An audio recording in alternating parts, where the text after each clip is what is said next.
offering, whatever you bring to us today is enough. Whatever you bring to us today is enough. I'm getting used to the computer Zoom aspect. It's not going to be perfect, but here we are. Ring the bells that still can ring. Some of them don't ring anymore. I handed one to Jenny over here that lost its clapper. You want to show them how it works? Ding a ding a ding. There's nothing there, but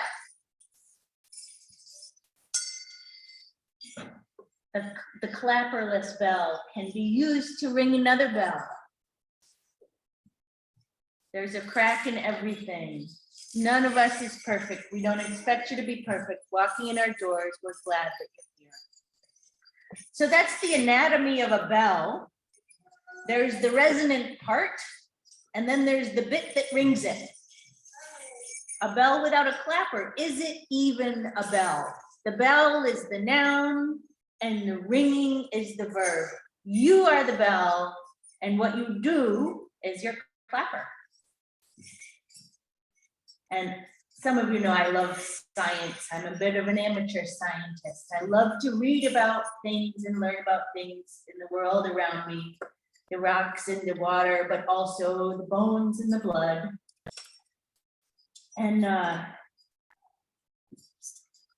it's a poetic thing that you're a bell ringing, but it is a scientific thing. You are a baby. When you're born a baby, you have about 300 bones. And then as you become an adult, you have about 200 bones. It's a big change. You're so small when you're born that you need room to grow. You need a lot of room to grow. And we know that babies are born with a soft spot on top of their head. And it has a poetic name. It's the fontanelle, from the Italian word for fountain. Oh, font from which all blessings flow. The little fontanelle that gives room for the baby's skull to grow. And we're always so careful of the little baby's skull. And when they start to grow, we have room for the little brain to grow. The skull needs to remain flexible, especially during infancy, because the skull needs to expand as the brain grows. But when these little bones that are separate begin to connect, we call that a suture. And it's not one whole bone really, it's a joint between bones. And you can feel free to reach up and feel your head where the fontanelle was. There was a little place where once you had a soft spot up there, and it's gotten firm. I don't think we have anybody who's under the age of, is Gemma under the age of 2? She's still, oh, she's by 3 weeks, she's almost there, but really it starts to close around 1.5 years. That's your fontanelle. And in the front, there's one that closes really soon. This joint closes really soon, right in the front of your forehead. 18 months, it starts to close and this bone becomes one bone. It's fibrous tissue. It's strong, really strong. It's not like a hinge like an elbow or a ball and socket like a shoulder or a hip, but it is a joint, and this does remain flexible. These bones are bound together by a connective tissue, strong kind of connective tissue that's in a fractal matrix that I would like to see more science on this, of how does it form, and there's a lot that hasn't been studied. Maybe there's not a lot of money in bone growing science, but this is some interesting stuff with connective tissue known as Sharpie's fibers, and they permit a tiny bit of movement that gives the skull elasticity. So I've been looking for science on when do these joints really close? Because when I first started reading it, I found that maybe some of mine hadn't closed yet. I'm 45 now, but it turns out not every skull joint ossifies. So that this one is the metopic suture that I told you about. That begins around 3 months and it's closed by about 2 years. Now, the coronal suture is the one on the side. It's like a crown, you know, the corona we've heard of. It's the side goes right across the top like a rainbow on your head. That might begin to ossify by age 24. Average age 30 to 40.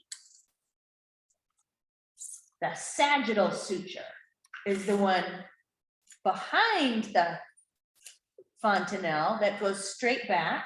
That's your sagittal suture. And that one, full obliteration, may never occur. You might keep that joint loose forever. It commonly closes between 30 and 40 years, just like the coronal suture. Can close perfectly normally at age 26, but also commonly found in people in their late 50s and on is an open sagittal suture. And I want to think about this for us as an opportunity to leave a little crack in everything. There's a little space for movement that makes us a little bit stronger. Maybe some sort of pressure will come in sometime to the brain, and leaving a little space for movement, leaving a little space for growth might be good for us. I wish there was more science on it and they could tell us.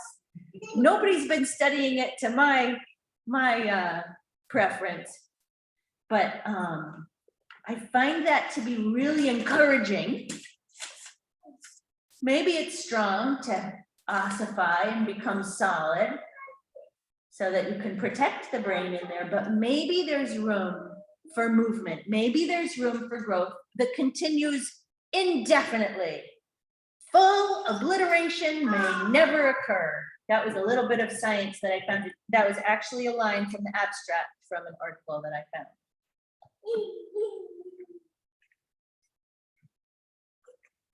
And this brings me to something I think is a good thing to do at the end of one year and the beginning of another. Could we take a moment to remember those who are no longer with us? There's people who've passed recently in our community and in the world. I tried to make a list, you guys. It had everybody from the Queen to Meatloaf on it. A lot of people were lost in 22. So let's take a moment of silence to think of someone who's passed, who we miss, and with the thought that as we remember them, they're still ringing. Their bell is still ringing. They're here with us. Every time we remember them, it's an echo. Every time we remember them, we're creating a new memory of remembering them.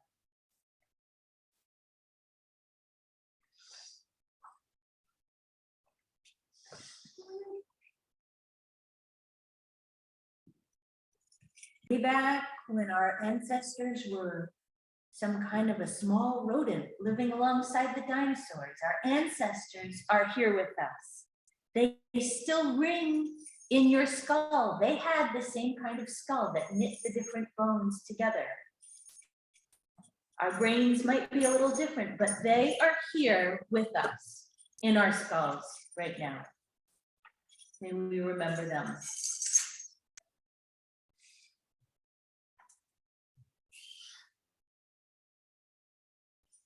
Why do they?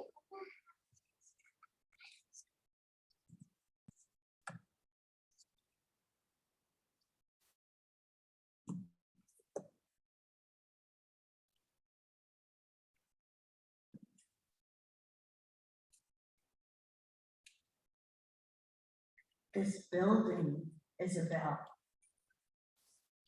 The resonant instrument is this home in which we find ourselves together. The building is the bell, and you know what the clapper is?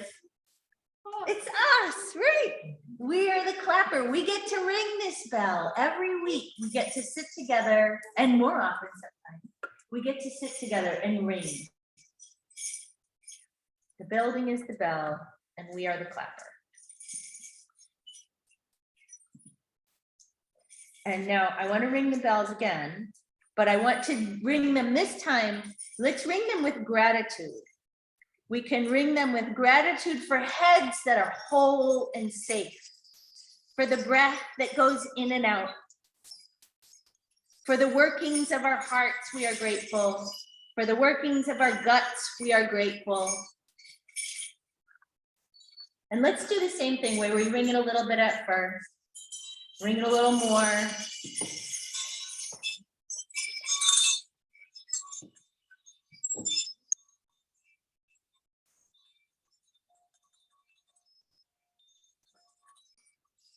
Now I know it's a day when a lot of people stayed up late last night.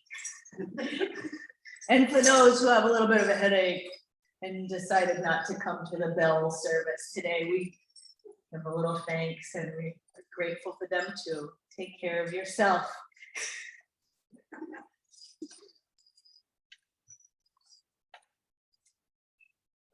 We're grateful. Some of you know this blessing. And if you haven't heard it before, I'll say it, but I'll say it once and then we can say it together. It is a blessing to be. It is a blessing to be here. It is a blessing to be here now. It is a blessing to be here now together. Now say it together with all the people who never heard that one before. It is a blessing to be. It is a blessing to be here. It is a blessing to be here now. It is a blessing to be here now together.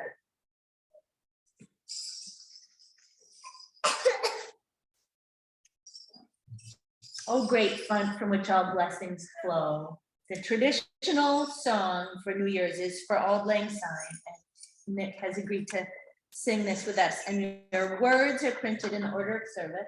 How many?